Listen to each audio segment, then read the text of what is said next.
I'm going to do a presentation on sustainable urbanization.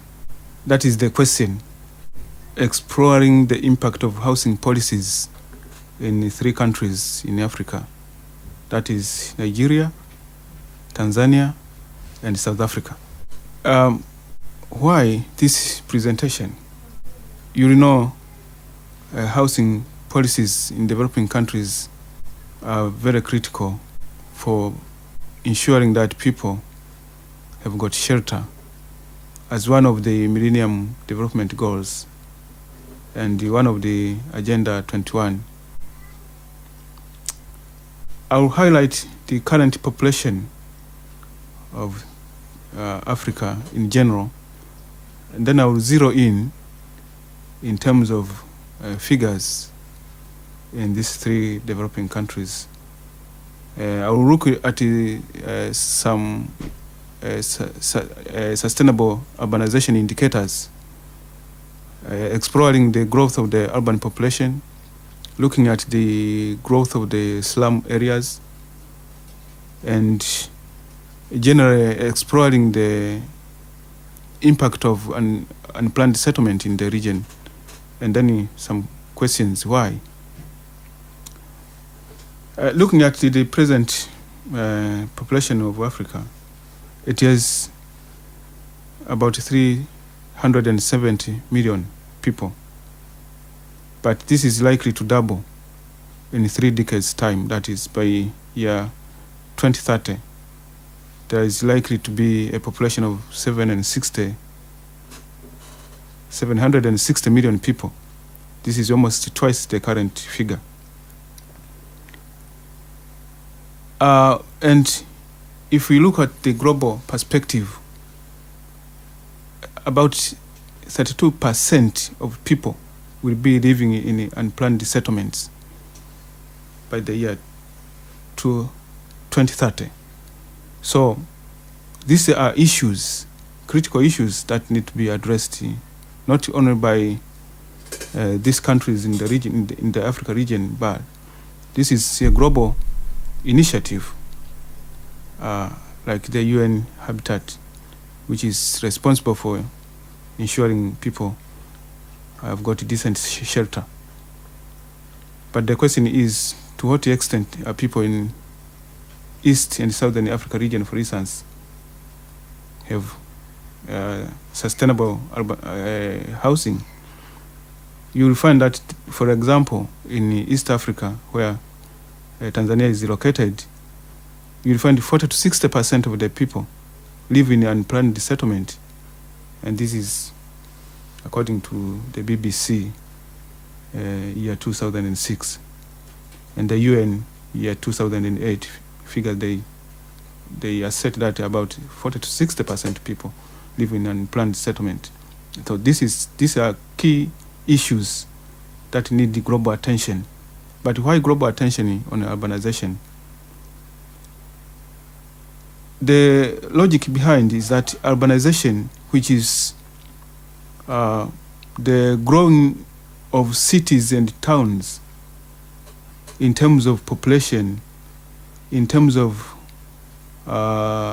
structures, I mean buildings, not necessarily shelter for people, but buildings for businesses and the other undertakings. The question is, to what extent are they linked to poverty? And how does urbanization bring about sustainable lifestyles? So that's why you find there is a question of putting up actions like the Agenda 21, Chapter 7. It emphasizes on sustainable human settlement. For instance, shelter for all, sustainable land use, environmental health, and infrastructure. So these are the issues I'm going to explore. And focusing on Goal 7 of the Millennium Development Goal of year 2000, this is a concept of cities without slums, but is it achievable by year 2020?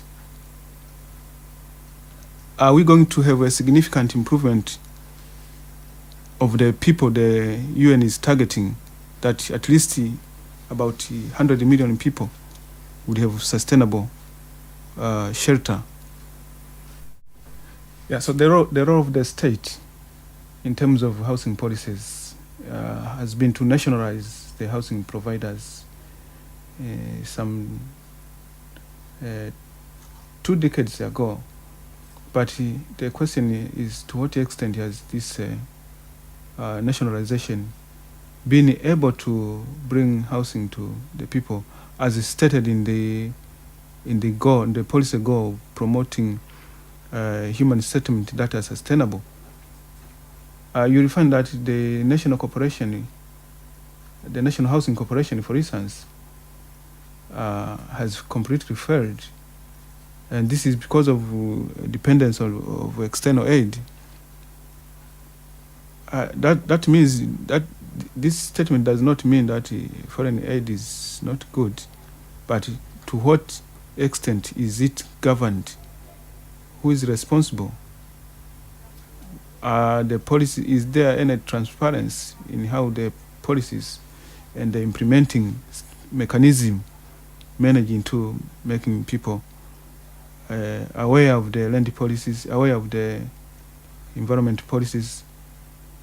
So those are the issues. What about the credit facilities that are available to the people? For instance, you find the National Housing Corporation Bank, it also collapsed because of lack of good management and lack of internal sustainability mechanism, and the overall dependence on external support, which sometimes are not predictable because of the changing economic structures globally. Another issue is the institutional bureaucracy.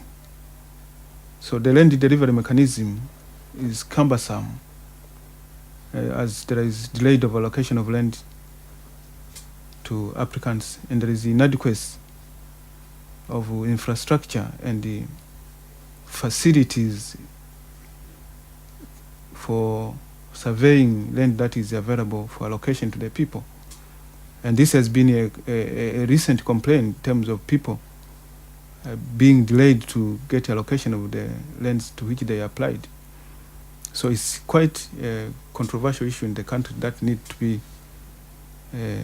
taken seriously in terms of the policy. But all these are the policy issues. I'm not talking politics. I'm talking about issues that need policy impotence. Of course, the politics and the policy are hand in hand, but the issue here is to what extent are Tanzania housing policies bringing about sustainable urbanization.